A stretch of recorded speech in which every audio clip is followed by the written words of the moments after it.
Halo Sobat KP semuanya, Assalamualaikum warahmatullahi wabarakatuh. Salam sejahtera, salam Om Swastiastu. Semoga Sobat KP semuanya dalam keadaan sehat dan selalu bersemangat di dalam menghadapi persiapan seleksi P3K Guru Bahasa Inggris ya di tahap kedua tahun 2025 ini. Oke, ya. Dalam video kali ini saya mengkhususkan diri untuk memberikan latihan-latihan soal yang memang benar-benar keluar di P3K Guru Bahasa Inggris, khususnya di lingkungan Kementerian Agama ya. Jadi bagi rekan-rekan guru bahasa Inggris yang berada di lingkungan Kementerian Agama ya, itu memang ada soal-soal teknis yang berbahasa Inggris selain juga soal-soal reading comprehension. Oke, ya. Jadi Anda sudah tepat kalau memilih channel Guru Peduli ini untuk mempersiapkan diri menjadi mitra Anda mencapai tujuan dan cita-cita Anda. Oke. Nah, khusus video kali ini, saya akan membahas tentang Jean Piaget and also other constructivist learning theory, ya, yang memang muncul di tes di tahap pertama kemarin, ya. Ini berdasarkan masukan dari rekan-rekan kita yang kebetulan sudah lolos dan juga sudah belajar dengan kami di Ayo Lulus yang bermitra dengan Guru Peduli. Oke, bagi rekan-rekan yang baru mampir di channel Guru Peduli, silahkan untuk klik subscribe ya, dan juga nyalakan loncengnya sehingga Anda tidak ketinggalan dengan video-video terbaru dari kami. Kalau sudah, mari kita langsung masuk ke soal-soal yang sudah saya persiapkan. Oke. Before proceeding to the questions I have prepared, I would like to suggest you guys to stop worrying and start joining us. By joining us, you will not only pass the test, but you would also be a better informed teacher in the future, hopefully. Okay, let's go straight to the questions I have prepared. Question number 1. What best describes the definition of constructivism learning theory? Is it A, a theory that emphasizes repetition and memorization of facts through teacher-led instruction? Or B, a behaviorist approach where learning is a result of conditioning and reinforcement? Or C, a theory suggesting that learners construct knowledge actively through experience and reflection? Or D or E? You can pause the video first and then read the options and find the answers that you think best answer the question. Okay? You can pause and then we will discuss it later. Yeah, question number 2. Which of the following psychologists is the proponent of constructivism learning theory? Is it Jean Piaget, David Ausubel, Lev Vygotsky, or Robert Gagne, or Jeremy Brenner? Iya. Oke, kalau sudah, mari kita cek jawaban Anda. Iya. The statement that describes the definition of constructivism learning theory is C here. Okay, what is that? Constructivism learning theory is a theory suggesting that learners construct knowledge actively through experience and reflection. Yang bisa rekan-rekan ingat ya, constructivism kata kuncinya ya, constructivism learning theory, kata kuncinya constructivism. So find the option with the word construct. Okay. Only option C has the word construct knowledge actively through experience and reflection. So the best answer to question number 1 is Charlie. Okay. Question number 2. The psychologist that does not belong to the proponent of constructivism learning theory is Robert Gagne. Why? Karena Robert Gagne ini bukan proponent of constructivism learning theory, tapi adalah behaviorism, ya. Karena menurut Robert Gagne itu yang sudah kita pelajarin di video sebelumnya, pembelajaran itu adalah apa? Learning is result of interacting with the environment gitu ya. Oke. Jadi jawaban yang tepat untuk question number 2 ini adalah Robert Gagne. Kenapa? Robert Gagne itu termasuk penganut behaviorism ya, bukan constructivism.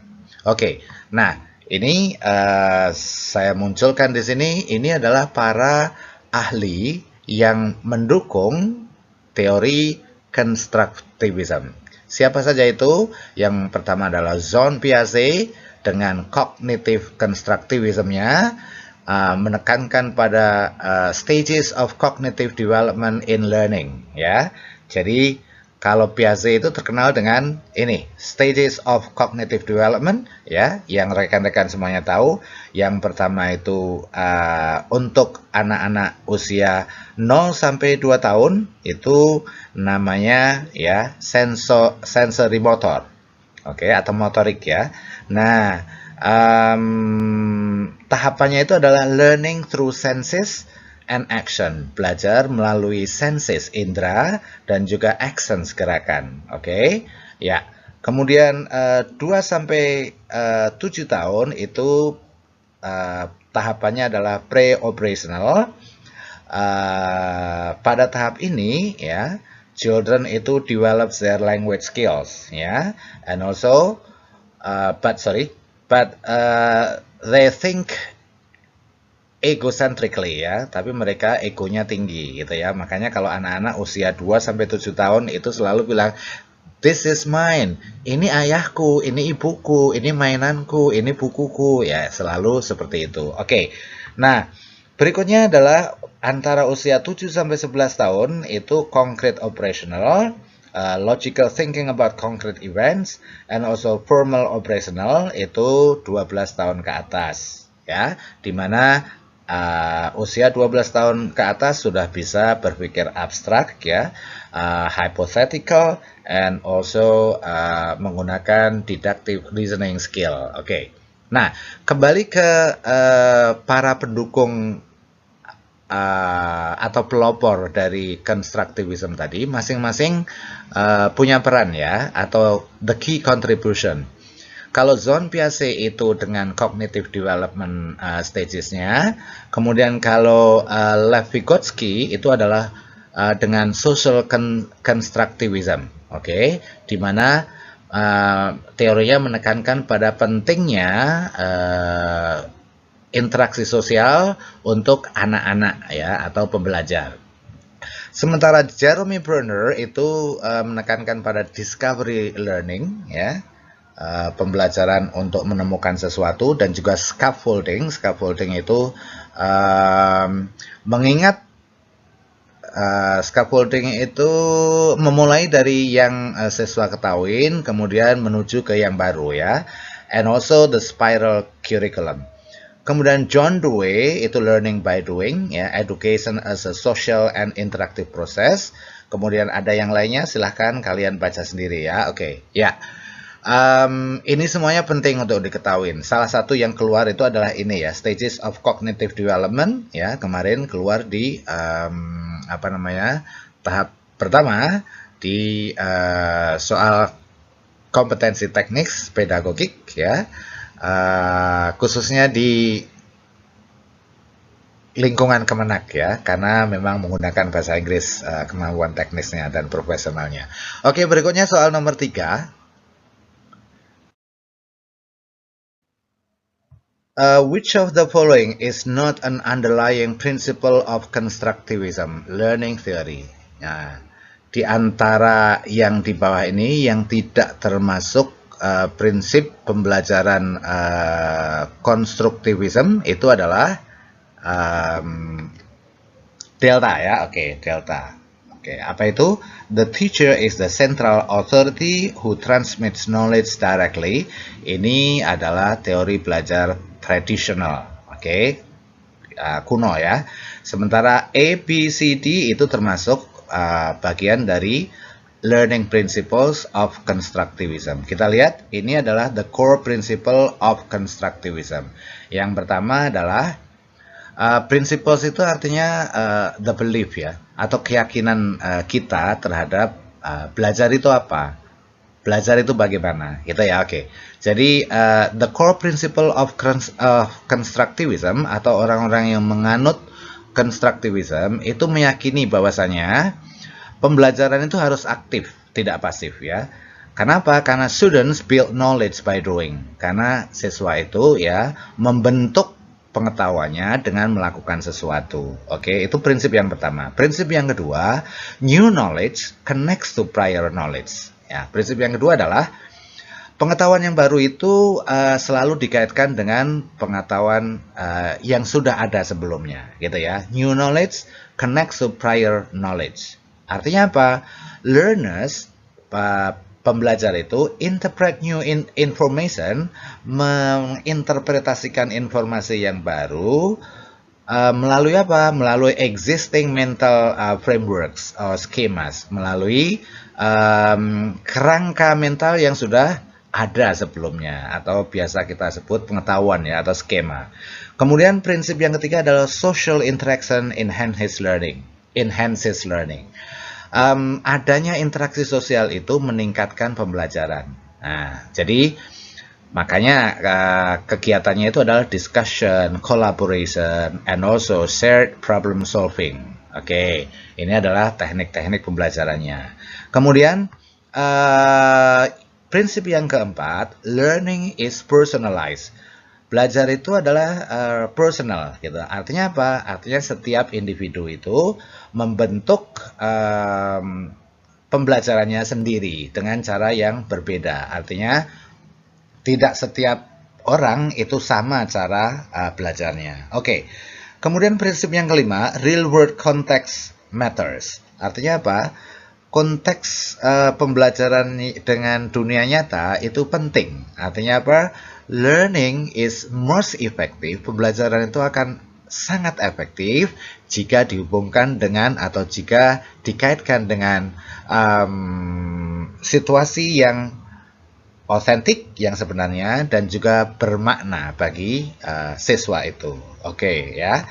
Coba kita jawab soal nomor 5. Miss Nisa encourages students to co-create a short story using a new vocabulary in small groups. Jadi Miss Nisa ini mendorong siswa-siswanya untuk membuat cerita pendek dengan menggunakan ya vocabulary, dengan menggunakan vocab yang sudah siswa miliki di kelompok-kelompok kecil.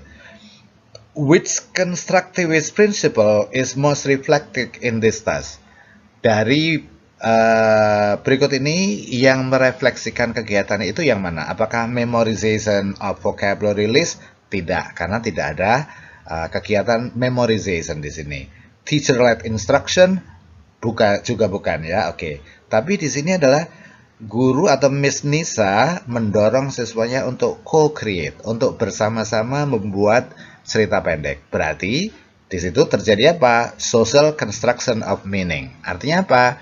Vocabulary itu ya digunakan oleh para siswa untuk berinteraksi secara bersama-sama atau secara sosial di situ ya dalam kelompok, sehingga itu namanya social construction of meaning gitu ya. Oke. Ya.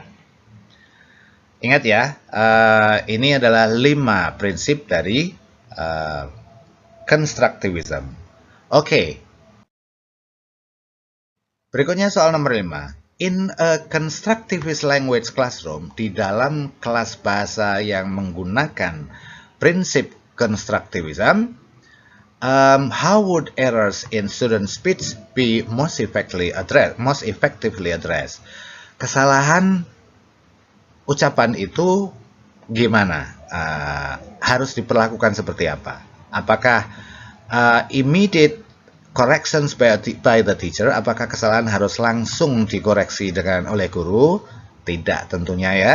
Yang benar adalah di dalam constructivism language classroom itu we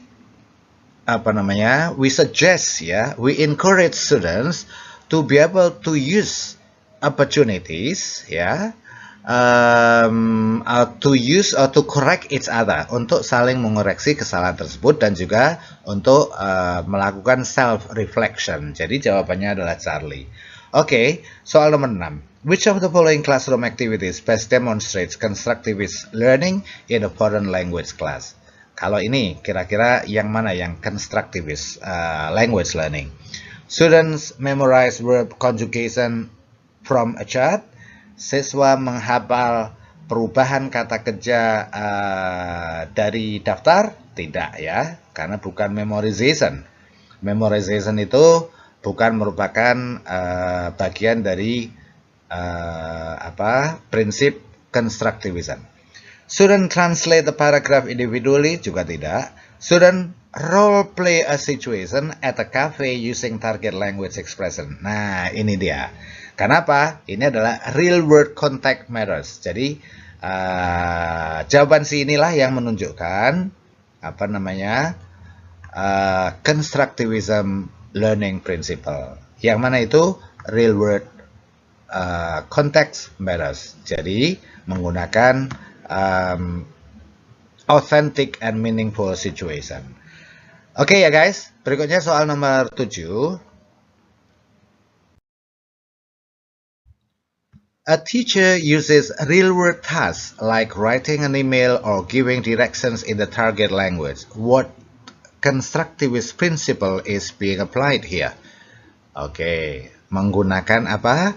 Menggunakan real-world task, berarti 5 ini ya, real-world context or real-world task. Berarti ini contextual and meaningful learning. Oke, pilihan jawabannya adalah bravo. Gitu ya. Kemudian soal nomor 8, according to constructivist theory, what is the teacher's primary role in a foreign language classroom? Apa sih peran guru itu? Apakah disciplinarian and evaluator, atau orang yang mendisiplinkan siswa dan juga mengevaluasi? Bukan hanya sekedar itu ya. Yang tepat adalah seorang guru itu perannya adalah facilitator and a guide of learning experience. Jadi tugas guru itu adalah memfasilitasi dan juga menuntun siswa untuk belajar menggunakan bahasa tersebut. Jadi jawaban yang tepat adalah delta. Ini ya menurut prinsip yang mana ini? Ya. Oke. Ini tidak termasuk dalam prinsip ini. Karena apa? Karena peran guru di sini adalah sebagai guide and facilitator of learning experience. Ya, oke. Ya, berikutnya soal nomor 9.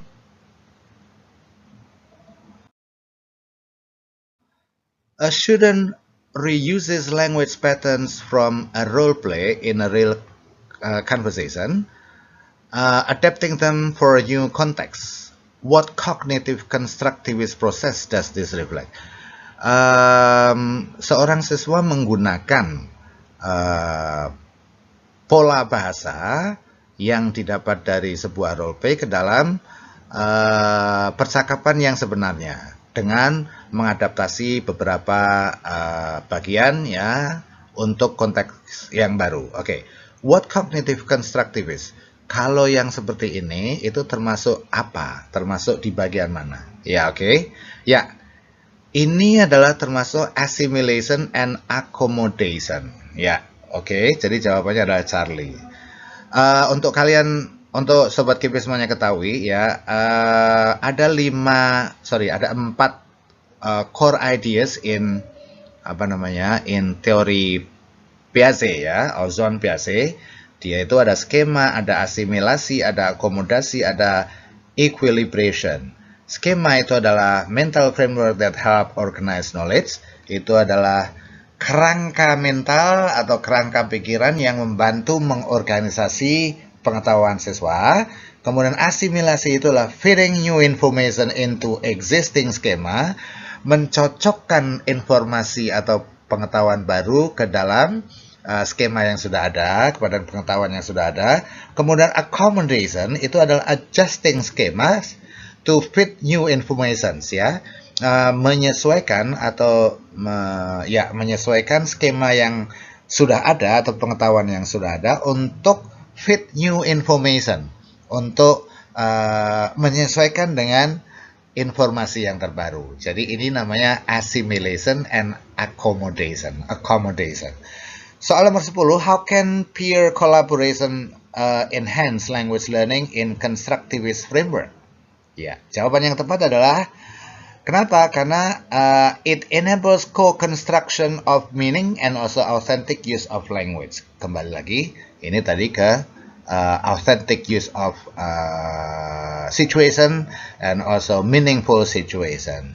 Iya, itu tadi 10